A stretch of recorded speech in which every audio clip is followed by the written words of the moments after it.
बिस्मिल्लाहिर्रहमानिर्रहीम, अस्सलाम वालेकुम नाज़रीन, आप देख रहे हैं प्रोग्राम टॉप स्टोरी और मैं हूं आपकी मेज़बान फ़िज़ा रियाज। आज की हमारी टॉप स्टोरी होगी कोरोना सिचुएशन पर बात।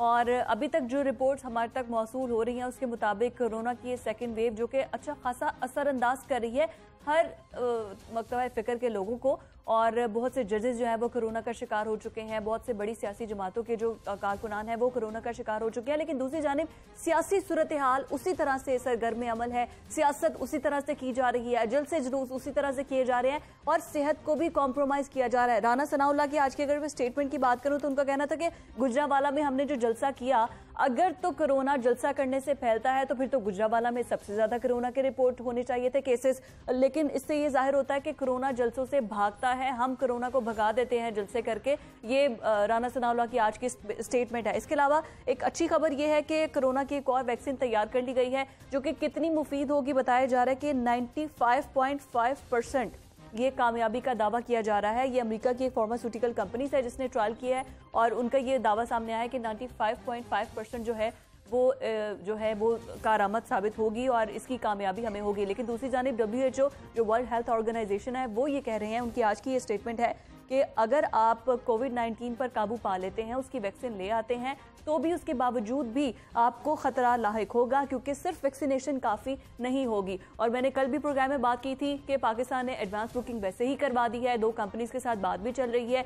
जैसे ही वैक्सीन जो है वो ट्रायल से मुकम्मल हो जाएगी तो पाकिस्तान सरे फहरिस्त ममालिक में शामिल है जहां पर कोरोना वैक्सीन दी जाएगी और ट्रायल जो है अभी जैसे ही मुकम्मल होगा। खैर, कोरोना सिचुएशन पर भी हम बात करेंगे और साथ ही साथ जो सियासी सूरत हाल है उस पर भी बात करेंगे। मैं अपने गेस्ट का तारुफ आपके साथ करवाती चलती हूँ। हमारे साथ डॉक्टर शाहिद मलिक साहब जनरल सेक्रेटरी PM में मौजूद हैं, डॉक्टर असद असलम साहब हमारे साथ मौजूद हैं, को chairperson corona expert advisory group, इसके अलावा CEO मेयो हॉस्पिटल हैं, और डॉक्टर यास्मीन राशिद साहिबा हमारे साथ मौजूद होंगी, हेल्थ मिनिस्टर पंजाब है। और पंजाब में क्या सूरत हाल है, खासतौर पर लाहौर में अभी तक कितने जो पेशेंट्स हैं वो रिपोर्ट हुए हैं और क्या सेहत की सहूलियात दी जा रही है, हम उनसे बात करेंगे। पहले मैं डॉक्टर शाहिद मलिक साहब आपके जानिब आती हूँ। अभी ये जो कोरोना की वैक्सीनेशन का बताया जा रहा है कि 95.5% जो है इसके रिजल्ट जो हैं वो पॉजिटिव आए हैं, अभी तो ट्रायल बुनियादों पर है। पहले ये बताइएगा कि वर्ल्ड हेल्थ ऑर्गेनाइजेशन ये कह रही है कि सिर्फ वैक्सीनेशन काफ़ी नहीं होगी, दूसरी जानिब पूरी दुनिया इस टाइम पर पागलों की तरह वैक्सीनेशन खरीदने पर लगी है, तो सेहत के हवाले से मजीद क्या इकदाम किए जाएंगे इंटरनेशनली? देखिए, आपने जो बात की है वो WHO के वैक्सीन के बारे में है। वैक्सीन में आपको बताऊं कि एक जेनेटिक कोड है जो बीमारी से बचाने का सिस्टम। इस वक्त 2 जो एक फाइजर है, एक मॉडर्ना शायद कंपनी है, उनकी वैक्सीन के अंदर पहले ये वैक्सीन का जो प्रोसेस होता है ना, पहले ये होता है कि ये ट्रायल्स चलते हैं, कुछ मुल्कों में चले, ये 87 वैक्सीन के ट्रायल निकली, 54 कामयाब हुई। उनमें से 2 ये है ऐसी वैक्सीन जिनके अंदर 50,000 लोगों के ऊपर यह ट्रायल किया गया। अब ये एक सेफ्टी लेवल है, ये मुकम्मल सेफ नहीं है। ओके, सेफ्टी लेवल हम कह सकते हैं कि इसका ये एफिकेसी और ये वैलिडिटी इतनी होगी इसकी, मगर हम इसको कहें कि एब्सोल्यूट हम इससे बच जाएंगे, ये कहना जरा मुश्किल है क्योंकि इस वायरस की 2 शेप्स हैं। शेप क्या, इसकी पोजीशंस हैं, ड्रिफ्ट एंड शिफ्ट। ये बहुत जल्दी अपनी शक्ल बदलता है, बहुत जल्दी अपनी जीनोम बदल लेता है, उसी वजह से ये म्यूटेशन के साथ ये लीथल हो जाता है, इसकी विरुलेंस बढ़ जाती है। तो वैक्सीन से हम बच सकते हैं, हम इसको कंट्रोल भी करेंगे, मगर जब तक रवैये ठीक ना हुए, जब तक हमने इसको, आपको देखे 2 चीजें हैं, इस मसले को सिर्फ तिब्बी मसला नहीं समझना। अच्छा जी, इसको समाजी मसला समझना है, इसको माशी मसला समझना है। इन तमाम मसले का हल है, ये सोसाइटी का मसला है, तो सोसाइटी को रवैया चेंज करना पड़ेगा। वैक्सीन के लिए अब क्या होगा, पूरी दुनिया का मसला है। देखे ना, वैक्सीन आपको होगा क्या, अब वैक्सीन हर बंदा, हर मुल्क की दौड़ लगी हुई है इसको बुक कराने के अंदर। जी जी, हमने एक प्रपोजल भी दी है, WHO के अंदर ये प्रपोजल चल भी रही है कि वैक्सीन एक मुल्क को इन टोटो मत दे, some people of some countries को वैक्सीनेट करना है आपने, all people of one country को आपने वैक्सीनेट नहीं करना, क्योंकि ये इस तरह स्ट्रेटजी नहीं ठीक रहेगी, काम ही नहीं करेगी।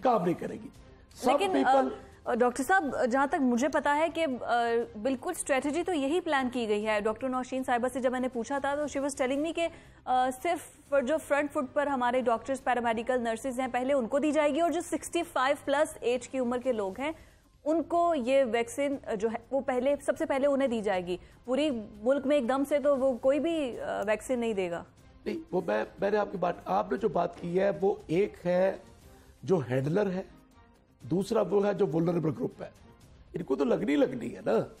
मसला ये है कि जो बुकिंग करा रहे हैं हम लोग, बिल्कुल स्टेट अपने लेवल की जिम्मेदारी अदा कर रही है, बिल्कुल ठीक है। मसला इस वक्त कंपनीज को भी चाहिए होगा। अभी 2 की जिसे कहते हैं ट्रायल अप्रूव हो गया जी। ये वैक्सीन 2 कंपनीज की, एक फाइजर की है और एक दूसरी कंपनी है। मसला ये है कि आप एक मुल्क अगर सारी बुकिंग कर लेता है, अमीर मुल्क अपने लिए सारी, वो ठीक अप्रोच नहीं है। Target groups in each country, so some people in every country have to be vaccinated. मतलब कि डिस्ट्रीब्यूशन सारे ममालिक में इक्वली होनी चाहिए। डॉक्टर साहब, डॉक्टर असद असलम साहब भी हमारे साथ मौजूद हैं, उनको भी शामिल गुफ्तगू करते हैं। को chairperson corona expert advisory group के मेंबर भी हैं ये। और बहुत शुक्रिया डॉक्टर साहब आपके वक्त के लिए। मुझे ये बताइएगा कि एडवाइजरी ग्रुप को आप यकीनी तौर पर एडवाइस तो करते होंगे गवर्नमेंट के, तो इस वक्त क्या सिफारिशात हैं कि किस तरह से क्या स्ट्रेटेजी तय की है कि ये सेकेंड वेव से हमने कैसे निपटना है? किस शिद्दत का है ये सेकेंड वेव जो एकदम से आई है कोरोना की? जी, बिस्मिल्लाहिर्रहमानिर्रहीम। देखिए, स्ट्रेटेजी तो हमारी जो फरवरी में जब पहली वेव आई तो उसके बाद से बनानी शुरू की, वो इनफैक्ट हमारी स्ट्रेटेजी वो ही कंटिन्यू कर रही है। हमारे बेड्स भी तैयार हैं, हमारे वेंटिलेटर्स भी, इक्विपमेंट, उसमें स्ट्रेटेजी हमारे कोई फर्क नहीं आया। सिर्फ स्ट्रेटेजी हमारी फर्दर डिपेंड करती है लोगों के एटीट्यूड पर, बिहेवियर पर, एसओपीज के ऑब्जर्व करने पर। अल्लाह ना करे कि वो हमें कोई बहुत ही शिद्दत वाली लेयर वेव देखनी पड़ जाए, तो जिससे कि हमें सारे बेड जो हमने स्टैंड बाय रखे हुए हैं तो वो हमें इस्तेमाल करने पड़ जाए। स्ट्रेटेजी अल्लाह का शुक्र है in respect of medicine, equipment, PP, bed, ventilator, वो हर तरह से हम हाई अलर्ट पर हैं और हर चीज अवेलेबल है। ठीक है, हाई अलर्ट तो हैं और अवेलेबल भी हैं, लेकिन दूसरी जानिब जिस तरह से अभी डॉक्टर साहब बात कर रहे थे कि अभी सारे ममालिक इस दौड़ में लगे हैं कि वैक्सीन जल्दी से जल्द हमें मिल जाए और बाकी बहुत से ऐसे कंट्रीज हैं जो कि डिप्राइव हो जाएंगे, जिन्हें मिलेगी नहीं। तो आपके क्या मामला चल रहे हैं जो फार्मास्यूटिकल कंपनीज इंटरनेशनल उनके साथ? मेरा ख्याल है अभी तक तो जो फाइजर ने ही अनाउंस किया जाए एक और कंपनी में, मेरा ख्याल है कि हमें इंतजार करना चाहिए चाइना का। जब चाइना अपनी वैक्सीन लॉन्च करेगा तो वो हो नहीं सकता कि पाकिस्तान को वो इग्नोर करें। वो पाकिस्तान की हमेशा उन्होंने मदद की है और वैक्सीन के मामले में भी वो उसी तरह हमें डील करेंगे जिस तरह वो अपने मुल्क के बाशिंदों को करेंगे।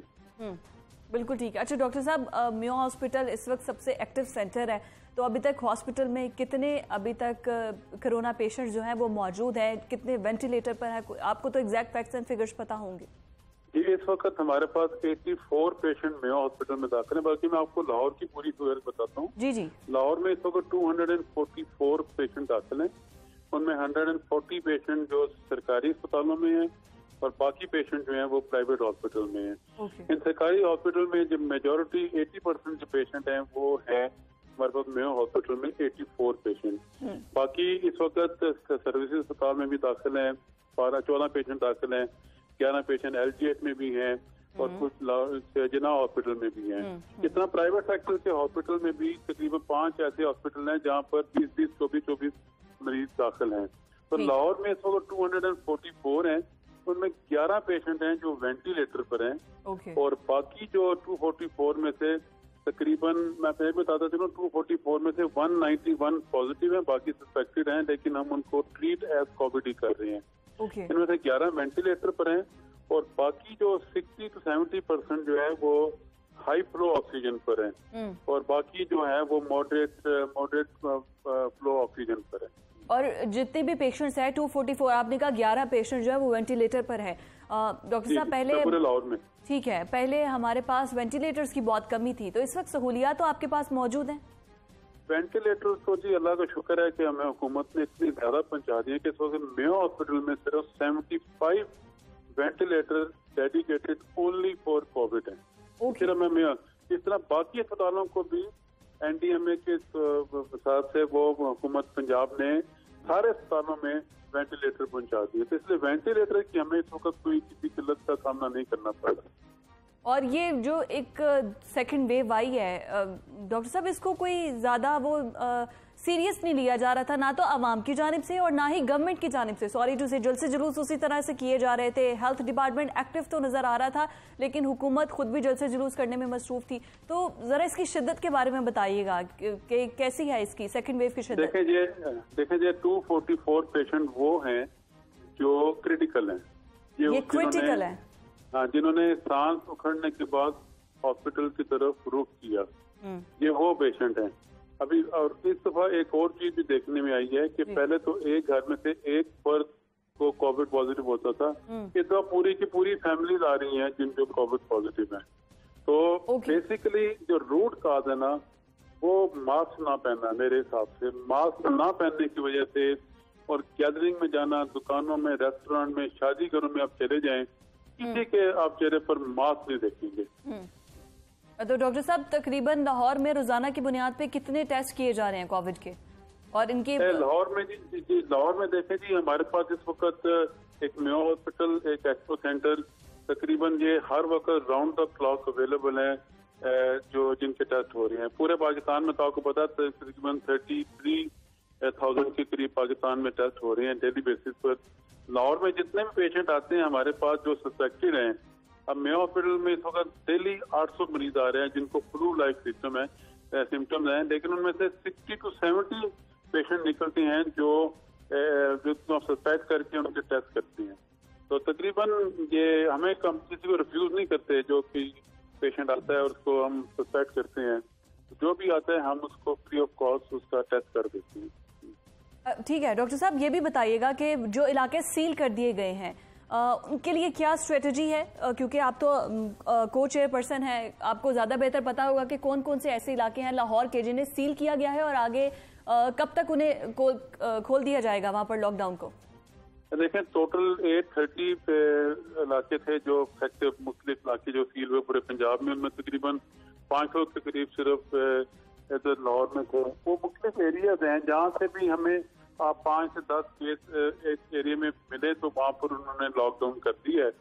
तो ये नंबर ऑफ टोटल नंबर है जो एरिया लॉकडाउन है लाहौर में जी। ठीक है डॉक्टर साहब, हमारे साथ ही रहेगा। डॉक्टर शाहिद मलिक साहब भी हमारे साथ मौजूद है, जनरल सेक्रेटरी PMA, और उन्होंने एक क्वेश्चन मुझे दिया। आप अगर डॉक्टर साहब से डायरेक्ट पूछना चाहें तो। मैं सर आपसे वो सिस्टम पूछ रहा हूँ कि सिस्टम हमारा चोकिंग की तरफ तो नहीं जा रहा, जिस तरह इरिस्पॉन्सिबल तरीके से पेशेंट आने शुरू हो गए हैं? वैसे शायद साहब, हमारा अल्लाह का शुक्र है कि अभी हम सिर्फ जो जितने बेड्स हैं उनका 20% ही अभी इस्तेमाल हुआ है। अल्लाह ना करे कि बाकी हमें इस किस्म की को चोकिंग का सामना नहीं करना पड़ रहा। हम इस वक्त बिल्कुल आराम से इन पेशेंट को एक्सेप्ट भी कर रहे हैं और अद्वियात भी दे रहे हैं, किसी चीज की कमी महसूस नहीं कर रहे। अल्लाह ना करे चोकिंग हो, अल्लाह ना करे ऐसी कमी भी हो। PMA को काफी तहफुजात भी रहते हैं जो हेल्थ डिपार्टमेंट से। डॉक्टर साहब मौजूदगी का फायदा उठाएं, डायरेक्टली अपने तहफुजात का इजहार कर दें। मैं तो नहीं, तहफुजात देखें, 2 वेव्स आई हैं जी। 2 वेव्स, एक थी मार्च की वेव, एक है नवंबर की वेव। नवंबर की मार्च की वेव के अंदर उस वक्त सिस्टम के अंदर एरर्स थे, तो ये सिस्टम की वो एरर्स यहां पर हमने प्लग भी किए। मसला सिर्फ आ रहा है कि उस वक्त जो पोजीशन लोगों की थी, लोग अजाने दे रहे थे। इस वक्त सूरत हाल ये है कि लोगों ने जिस इरिस्पॉन्सिबल रवैया शो किया है, आप we are behaving like mutual murderers, एक दूसरे के कातिल बनते जा रहे हैं हम लोग। मार्केटों के अंदर जो मुझे गिला है स्टेट की इम्प्लीमेंटेशन के साथ, 3 लेवल्स होते हैं, प्लानिंग होती है, इम्प्लीमेंटेशन होती है, इवेल्युएशन होती है। स्टेट को इस वक्त चाहिए कि कारोबार, राइट ऑफ बिजनेस हर बंदे का हक है, राइट ऑफ बैड बिजनेस का हक नहीं। ठीक है डॉक्टर साहब, हम उनका कमेंट जान लेते हैं। आखिरी कमेंट डॉक्टर साहब क्या कहेंगे जिस तरह से इन्होंने हाईलाइट किया है? एवेल्युएशन क्या कर रहे हैं आप लोग? एवेल्युएशन तो जी कि जो रैंडम सैंपलिंग की बात कर रहे हैं सर, जो सिस्टम है, बेसिकली उनका क्वेश्चन ये था कि मार्केट्स में जितना रश है और जिस तरह से आपने सारा कुछ खोल दिया है, लोग एहतियात नहीं कर रहे, ना तो आप हुकूमत इम्प्लीमेंट करवा रही है और ना ही उसको इम्प्लीमेंट करवाने के बाद एवेलुएट किया जा रहा है। देखें, मेरा ख्याल है कि आज अब हुकूमत ये सोच रही है कि जुर्माना आयद किया जाए। अब वो स्टेज आ गई है कि रेस्टोरेंट, मार्केट, दुकानों में और इंडिविजुअल्स को जुर्माना करने पड़ेंगे। और मेरा ख्याल है इस तरफ हम बढ़ रहे हैं कि उसके बगैर जिंदगी सबसे ज्यादा जरूरी है, कारोबार भी जरूरी है मैशत का पहिया चलाने के लिए। लेकिन अब ग्रेजुअली देखें, एकदम लोगों पर सख्ती नहीं हो सकती, लेकिन जब वो स्टेज पहुंच जाए जिससे दूसरे को खतरा है, लोगों की जानों का खतरा है, तो फिर उस वक्त स्टेट हमेशा एक्शन में आती है और फिर जुर्माने आयद करनी है। और हम ग्रेजुअली उस तरफ बढ़ रहे हैं कि बजाय एकदम लोगों पर सख्ती करने। मीडिया कैंपेन बड़ी स्ट्रांग है, लोगों को हर प्रिंट मीडिया, इलेक्ट्रॉनिक मीडिया से बार बार बताया जा रहा है कि क्रिटिकल केसेस आ रहे हैं हॉस्पिटल में और उनकी डेथ होने का वो खतरा बहुत ज्यादा इन क्रिटिकल केसेस का। तो इस तरह लोगों को ग्रेजुअली एडवोकेसी कर करके उनको रियलाइज भी कराया जा रहा है। अब वो स्टेज शायद आएगी कि हुकूमत उन पर जुर्माने आयद करेगी, दुकानों पर, रेस्टोरेंट पर, इंडिविजुअल पर, तो फिर मेरे ख्याल में ज्यादा बेहतर हालात होंगे। तो आप एडवाइजरी ग्रुप के को चेयर मेंबर हैं और आप लाजमी तौर पर ये सिफारिशात हुकूमत को देनी चाहिए। बहुत शुक्रिया। जी कंप्लीट कर लीजिए। जी, हमने तो ये कहा था कि 50 से ज्यादा गैदरिंग की इजाजत ही ना दें। अच्छा जी, ठीक है। हम तो फिर जलसे जुलूस किसी के भी ना हुए। बहुत शुक्रिया। डॉक्टर असद असलम साहब हमारे साथ मौजूद थे। नाज़रीन, एक ब्रेक की तरफ हमने जाना है।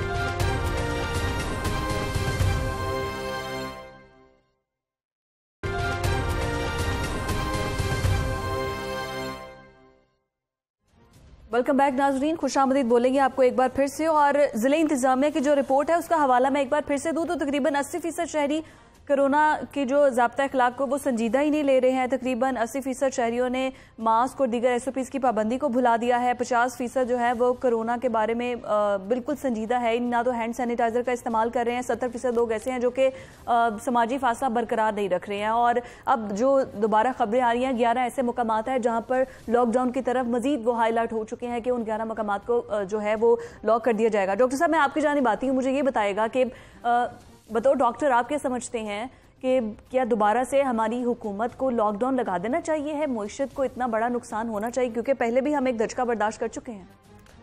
देखिए, बात यह है कि मईशत और ये बीमारी अब इसने तो चलना है साथ साथ, इसको समझना पड़ेगा। कुलीग का स्टेटस देना पड़ेगा इसको। अब ओके, देखिए, कारोबार 2-3-4 चीजें हैं। आप एक तो लॉकडाउन है, एक आप अपना एक्सपोजर पब्लिक का कम कर सकते हैं।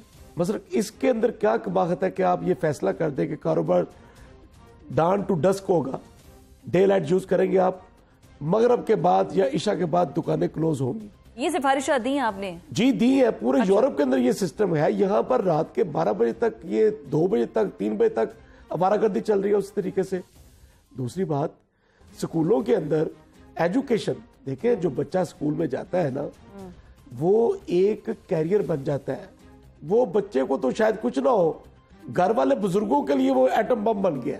मेरा सवाल आपसे नेक्स्ट यही था, क्या तालीमी इदारे बंद होने चाहिए? तालीमी इदारे बिल्कुल बंद करने पड़ेंगे क्योंकि इस वक्त सूरत हाल हमारी डायकोटमी है। ओके, जो बड़े स्कूल है, चलो उनके लिए तो मैंने मान लिया कि उनके अंदर काफी ग्राउंड है, स्कूल बड़े हैं।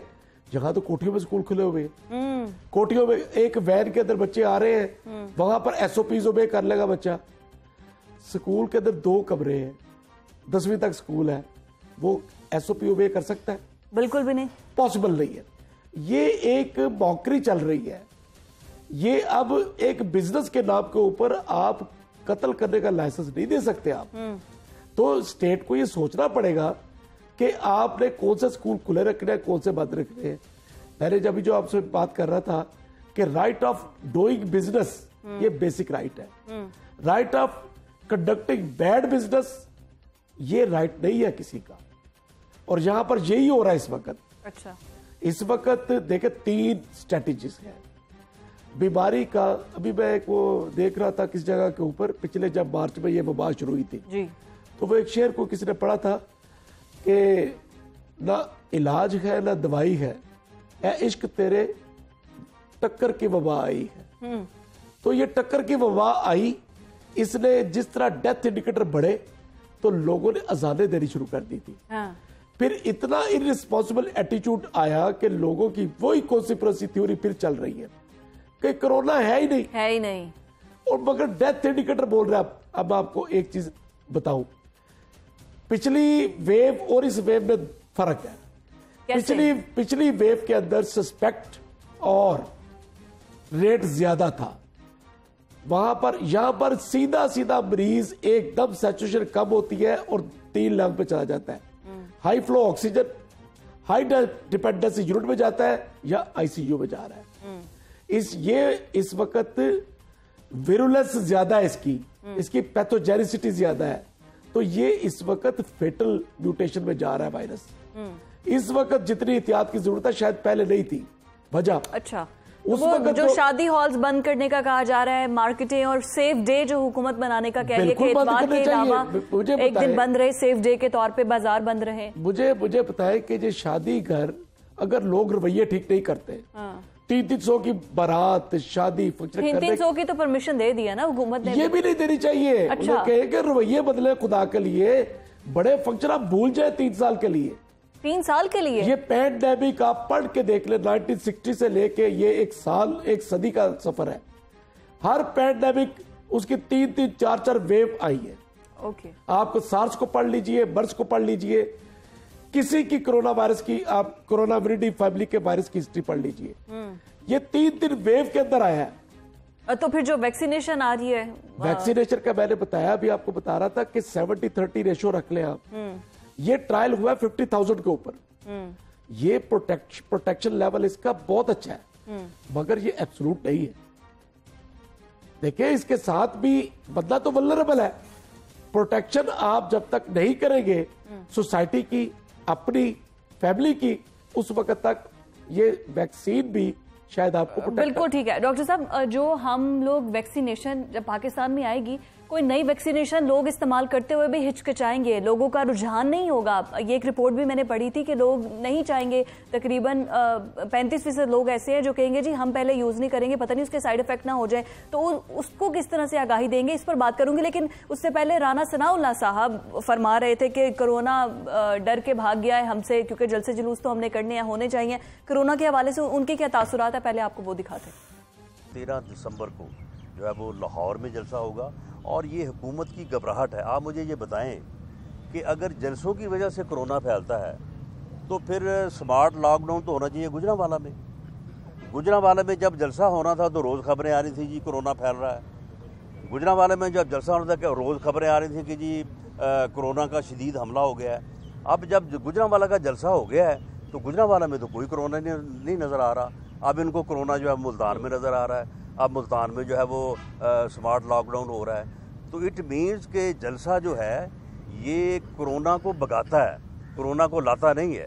तो जलसा जब मुल्तान हो जाएगा तो कोरोना वहाँ से भी भाग जाएगा, जिस तरह से गुजरांवाला से भाग गया। अब गुजरांवाला को तो कभी किसी को ख्याल नहीं आया कि वहाँ पे भी जो है वो कोरोना हो सकता है, हालांकि जलसा तो वहाँ पे हुआ है, मुल्तान में तो अभी होना है।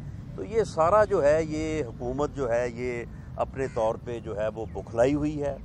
ये सुना जी राना सनाउल्लाह साहब जो कह रहे थे। सवाल तो सियासी है, लेकिन डॉक्टर साहब पीएमए सिर्फ हुकूमत को क्रिटिसाइज करता है, ये ऑपोजिशन जमातों को क्यों नहीं करता? क्विकली बताइए, अब ब्रेक पर जाना है। देखिए, मैं तो सिर्फ कहता हूँ ये तो एक खोखले स्लोगन के ऊपर बिलीव कर रहे हैं सियासतदान। हमारे सियासतदान है ये इस वक्त स्टेट्समैन का रोल अदा नहीं कर रहे। हम तो पहले दिन से कह रहे हैं कि हुकूमत और अपोजिशन ये एक पॉलिटिकल क्लब है, इनको रवैये बदलने होंगे। ये ट्रिकल डाउन कर रहे हैं, सारी सिचुएशन को खराब कर रहे हैं। एक ब्रेक की तरफ हमने जाना है, नाजरीन स्टे विद अस।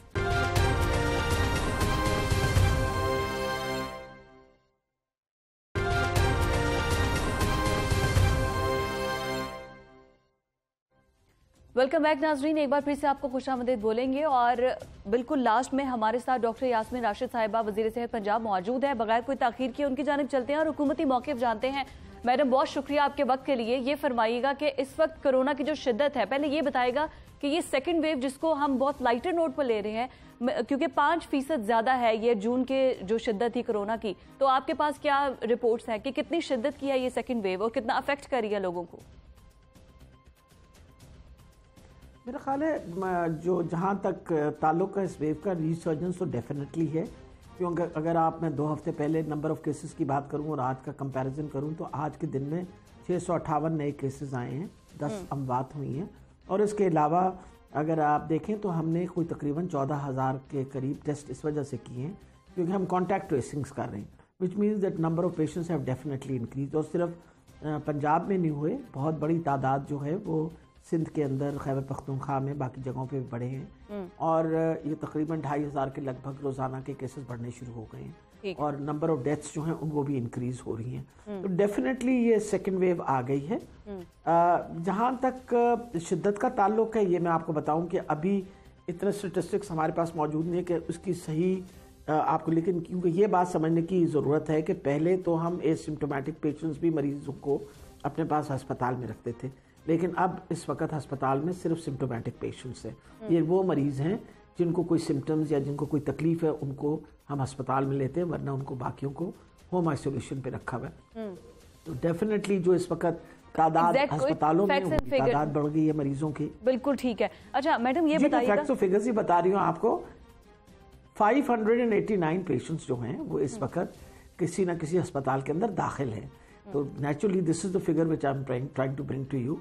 इसका ये मतलब है कि परेशानी वाली बात है अगर मरीज इतने बहुत सारे पंजाब के अंदर दाखिल हो रहे हैं, और ज़्यादा तादाद मरीजों की जो दाखिल हो रहे हैं वो बड़े शहरों में, जैसे लाहौर है, मुल्तान है, रावलपिंडी है, गुजरांवाला है और फैसलाबाद है। इन इलाकों के अंदर ज़्यादा मरीज जो हैं वो अस्पतालों में दाखिल हो रहे हैं। आपने बता दिया कि सिचुएशन अलार्मिंग है और तकरीबन 518 केसेस जो हैं वो रिपोर्ट हो भी रहे हैं। इसके अलावा आज डेथ केसेस लाहौर में 10 डेथ केसेस भी रिपोर्ट हुई हैं। मतलब कि इसको लाइटर नोट में नहीं लिया जा सकता। दूसरी जानिब सियासी मैदान भी सरगर्म अमल। आपको पता आज राना सनाउल्लाह की स्टेटमेंट भी आपने पढ़ी होगी। उन्होंने कहा जी कोरोना हमसे डर के, पीडीएम से डर के भाग जाता है, हम जल्द से जुलूस करेंगे। मेरा ख्याल है राना साहब जो हैं इस तरह के स्टेटमेंट देने से थोड़ी सी गुरेज करें। वजह यह है कि तकलीफ मुझे इस बात की होती है कि हमारे लिए जिस आवाम के लिए आप ये सारा शोर मचा रहे हैं, उसी आवाम की सेहत के बारे में हम भी बात कर रहे हैं। आप कह रहे हैं ना कि आवाम के साथ जाती है, मुझे तो लगता है फिर इसका मतलब आवाम की तो आपको बिल्कुल फिक्र नहीं है। आप अपनी ज़ाती मफाद की खातिर ये सारा काम कर रहे हैं, क्योंकि अगर आपको आवाम की फिक्र होती तो फिर तो आप इस चीज़ को, बल्कि आपको तो सख्ती से कहना चाहिए था बतौर ऑपोजिशन कि किसी किस्म की गैदरिंग नहीं होनी चाहिए, लेकिन बजाय ये बात करने के आप उल्टी किस तरह की बात कर रहे हैं जो काफ़ी मेरा ख्याल है तकलीफ चीज़ है। हुकूमत उन्हें रोकेगी मीनार पाकिस्तान में जो जलसा करने जा रहे हैं? देखिए मेरा ख्याल है कि ये खुद ही रुक जाएंगे। आप देखिएगा सिचुएशन जो है इनके सामने आएगी। इस तरह की जब आप बड़ी बात करते हैं तो देखें ये थोड़ी है कि ये कोरोना किसी को छोड़ देता है। आपके सामने ये वबा है और ये वबा जो है किसी को भी लग जाएगी, और अगर हम इस पर एहतियाती तदाबीरें इख्तियार नहीं करेंगे तो मेरा ख्याल है ये खुद समझ जाएंगे कुछ चंद दिनों में कि सिचुएशन कितना ख़राब है। आप फॉर एग्जांपल आपका ख्याल है जो कराची में तादाद बताई जा रही है वो तो अपोजिशन वाले बता रहे हैं ना, हम तो नहीं बता रहे। तो क्या वो भी गलत तादाद बता रहे हैं? वहाँ जो इतने ज़्यादा मरीज जो हैं उनकी तादाद बढ़ गई है, तो क्या वो कोई गलत बयानी कर रहे हैं? मेरा तो ख्याल है कोई गलत बयानी भी नहीं कर रहा। कोई जिम्मेवार इंसान जो है इस तरह की गलत बयानी नहीं करेगा। तो अगर तादाद आप पूरे पंजाब में, पाकिस्तान में देखें और अगर हम कहते हैं कि जी इस वक्त 2,500 के करीब सामने आए हैं, तो उनकी बहुत 50% तादाद जो है वो तो तकरीबन सिंध में सामने आ गई है। तो इसलिए ये चीज़ों को सोचना पड़ेगा और सोच समझ से ये बात करनी चाहिए। फॉर एग्ज़ाम्पल देखें ना, एक वबा है सारी दुनिया में फैल रही है, कोई पाकिस्तान में अलहदा बात नहीं है। शुक्र है खुदा का कि बहुत हद तक यहाँ सिचुएशन अभी भी अंडर कंट्रोल है। जितने हालात अमेरिका में या वेस्टर्न यूरोप में या आपके हमसाए मुल्क के अंदर ख़राब हैं, उस तरह के अभी भी पाकिस्तान में ख़राब नहीं है अल्हम्दुलिल्लाह। लेकिन अगर हम इसी तरह की हरकतें करते रहे तो वो बिल्कुल सही फरमा रही हैं, अल्लाह की बहुत बड़ी मेहरबानी।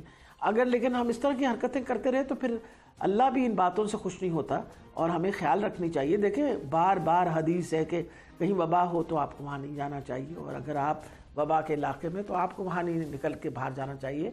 हमें ख्याल करना चाहिए, आवाम का ख्याल करना चाहिए। जान है तो जहान है, बिल्कुल ऐसे ही है। हमारे पास महदूद वसाइल, बिल्कुल सही फरमा रही है आप। बिल्कुल ये जान होगी तो इंशाल्लाह आइंदा भी जलसे जुलूस करेंगे और आइंदा भी जिस तरह एक दूसरे को हम कह रहे हैं बातें करते रहेंगे, लेकिन सबसे पहले तो इम्पोर्टेंट है कि हम सबकी सेहत का तो ख्याल कर लें। एग्जैक्टली। तमाम सियासी जमातों को इस पर तो खैर सोचना चाहिए, सेहत पर कोई सियासत नहीं होनी चाहिए। अच्छा मैडम, वैक्सीन के हवाले से कुछ बताइएगा, क्योंकि नौशीन हामिद साहिबा जो हैं उनका भी एक सेइंग सामने आई है, वो भी ये फरमा रही थी कि 2 इंटरनेशनल कंपनीज के साथ राब्ते में है और उनको एडवांस बुकिंग करवा दी जाएगी जैसे ये वैक्सीन आएगी।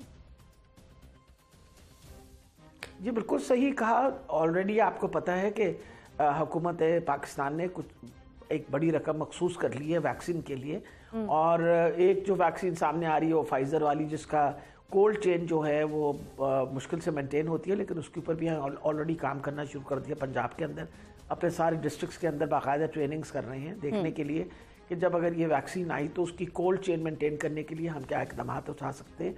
इसी के साथ आपको पता है कि चाइनीज़ जो कंपनी है उसकी वैक्सीन जो वो भी अंडर ट्रायल है, तो इंशाल्लाह जो पहली वैक्सीन आएगी और हमें जो पहली अपॉर्चुनिटी मिलेगी हम पाकिस्तान के अवाम के लिए इंशाल्लाह। लेकिन मैम WHO की जो रिपोर्ट है उसके मुताबिक आज की रिपोर्ट की अगर वैक्सीन आ भी जाती है तो भी इस कोरोना पर वो इतना इफेक्टिव नहीं होगी, तो भी इस वबा से हम जान नहीं छुड़वा सकते। वैक्सीन के साथ साथ आप WHO की रिपोर्ट भी देखें। बिल्कुल जी, मैंने बिल्कुल रिपोर्ट भी देखी है। देखिए आप समझने की कोशिश करिए, अभी तो किसी किस्म की आप कोई प्रिडिक्शन नहीं कर सकते। इंपॉर्टेंट ये चीज है, there is a vaccine coming इन।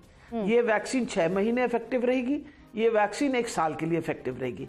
क्या हर मरतबा हर साल इसको लगाना पड़ेगा या हर 6 महीने बाद लगाना पड़ेगा? और अगर खुदा न खास्ता इस स्ट्रेन के अंदर म्यूटेशंस आनी शुरू हो गई तो क्या फिर ये वैक्सीन जो है वो इफेक्टिव होगी या नहीं होगी? ये सारे सवाल हैं और ये सारे सवालिया निशान आते हैं। इंपॉर्टेंट ये चीज है, जो अच्छी खबर है वो है कि एक वैक्सीन आ रही है सामने जिसमें एक ट्रायल हो रही है। इंपॉर्टेंट ये चीज है, एक तो ये भी बेसिस है कि जब if you are given a vaccine तो इन्फेक्शन की जो सिवेरिटी है वो कंपैरेटिवली बहुत कम होगी। सवालिया निशानों का आपने जिक्र किया, तो सवालिया निशान हमारे बतौर अवाम भी बहुत ज्यादा है कि एक जिले इंतजामिया की रिपोर्ट सामने आई थी, कल भी मैंने अपने प्रोग्राम में बात की थी। उस रिपोर्ट के मुताबिक पहले जो कोरोना की सेंसिटिविटी थी, पहले ही तकरीबन 75% लोग मानते थे, अब वो भी कम होकर 50% लोग कोरोना को मानते हैं। सिर्फ 50% लोग जो है वो मास्क का इस्तेमाल कर रहे हैं और 70 से 75% लोग सोशल डिस्टेंस का, हुजूमों में ना जाने का कोई ख्याल नहीं रख रहे। तो ये भी एक बड़ी अलार्मिंग सिचुएशन है, अवाम की ये सूरत हाल है। बिल्कुल, आप बताइए, ये तो फिर देखिए ना, बिला शक जो आप बात कर रही हैं ये तो आपके सामने है, लोग समझते ही नहीं है इस बात को। अगर अपना इतने बड़े लीडर सनाउल्लाह साहब ये फरमा रहे हैं कि कोरोना हमें देख के भाग जाएगा, तो बाकी अवाम को हम क्या कहेंगे? आप बताइए, हम कुछ कह सकते हैं? यानी अगर बड़े बड़े सियासतदान जो हैं वो इस तरह की बातें करनी शुरू कर दें तो अवाम फिर क्या कहेगी? तो मेरा ख्याल है हम सबको एहसास करना चाहिए कि ये एक बड़ी वबा है, इसने दुनिया की बहुत बड़ी ताकतों के घुटने लगा दिए। यानी इस वक्त हालात इतने, यानी जो इस वक्त इकोनॉमिकल डिबैकल आया हुआ है पूरी दुनिया के अंदर, यानी जो हशर नशर हुआ है इकोनॉमीज़ का, वो तो आपके सामने। इतनी बड़ी बड़ी एयरलाइंस जो हैं, यानी सबसे बड़े तो एविएशन सेक्टर के अंदर इतनी बड़ी बड़ी एयरलाइंस तकरीबन बंद होने को आ गई हैं जी। जो हालात सिचुएशन डेवलप हो रहे हैं, बेरोजगारी हो गई है आपके हमसाये मुल्कों में। आप देखें ना कितनी बड़ी बड़ी बेरोजगारियों की बात हो रही है। तो मैं तो ये कहती हूँ कि सोच समझ के ये बात करनी चाहिए। अगर अल्लाह ने बहुत मेहरबानी हम पे की हुई है तो मेहरबानी करके हमें खुद भी ख्याल रखना चाहिए। मैडम, आपकी मौजूदगी का फायदा उठाएंगे। मैं आपसे अभी आपका जो एक स्टेटमेंट आई है कि तालीमी इदारे, मैं लास्ट क्वेश्चन है मेरा आपसे ये कि 23 नवंबर को बंद कर देने चाहिए। राजा यासिर हुमायूं कहते हैं कि सिर्फ हाई रिस्क तालीमी इदारे बंद होने चाहिए। मुराद राजा साहब कुछ फरमा रहे हैं, तो फिर क्या हुकूमत एक पेश पड़नी, मिनिस्टर्स एक पेश पड़नी? नहीं, मेरा ख्याल है देखें, हम सब डिस्कशन कर रहे थे और ये डिस्कशन इसी मकसद के लिए की जाती हैं कि जो सबसे बेहतर चीज़ हो। हमने अपनी recommendations national control and command को देनी है। ये देखना पड़ेगा कि आज से 4 दिन बाद क्या सिचुएशन है। 23 तारीख को इनकी दोबारा मीटिंग है। अगर खुदा न खास्ता सिचुएशन वर्सन हो तो जो सबसे सुपर स्प्रेडर्स होते हैं या सबसे ज़्यादा चांसेस जहाँ से फैलने की होती हैं उन पे पहले नज़र करनी पड़ेगी। ये सारी चीज़ें देखभाल के देखें, मेरा अपनी एक सोच है, लेकिन मैं इस बात की इतराफ़ करती हूँ कि जो हमारे अपना एजुकेशन के मिनिस्टर्स हैं दोनों, उनकी कंसर्न है बिल्कुल। वो नहीं चाहते कि उनके बच्चों के तालीमी साल ज़ाया जाएं, क्योंकि उनको अपनी फ़िक्र है, मुझे अपनी फ़िक्र है, मैं अपनी फ़िक्र की बात कर रही हूँ, वो अपनी फ़िक्र की बात कर रहे हैं। आखिर बहस करके हम किसी ना किसी ऐसे नताइज पे पहुँचेंगे जो सबके लिए मुफीद हो। इम्पॉर्टेंट ये चीज़ है, ये बात कॉलेजेस और स्कूल्स को भी समझनी चाहिए कि अगर आप सख्ती से अपने SOPs पे आप इम्प्लीमेंटेशन करें तो शायद हमें अदारे ना बंद करने पड़े और हमारे लिए SOPs पर अमल करें ताकि तालीमी हाँ एग्जैक्टली। बहुत शुक्रिया। डॉक्टर यास्मीन राशिद साहिबा हमारे साथ मौजूद थी और उनका भी यही कहना था कि SOPs पर अगर अमल कर लिया जाएगा तो हम तालीमी इदारे भी खुले रखेंगे और इसके साथ साथ जो हमारी मौशी सरगर्मियां हैं, मार्केटें, दुकानें इसी तरह से चलती रहेंगी और अपोजिशन भी ऐसे स्टेटमेंट ना दे और कोरोना से बचाव के लिए जल्द से जुलूस ना करे, SOPs का ख्याल रखे। नाज़रीन, आज के प्रोग्राम से मुझे इजाजत दीजिए। अल्लाह हाफ़िज़।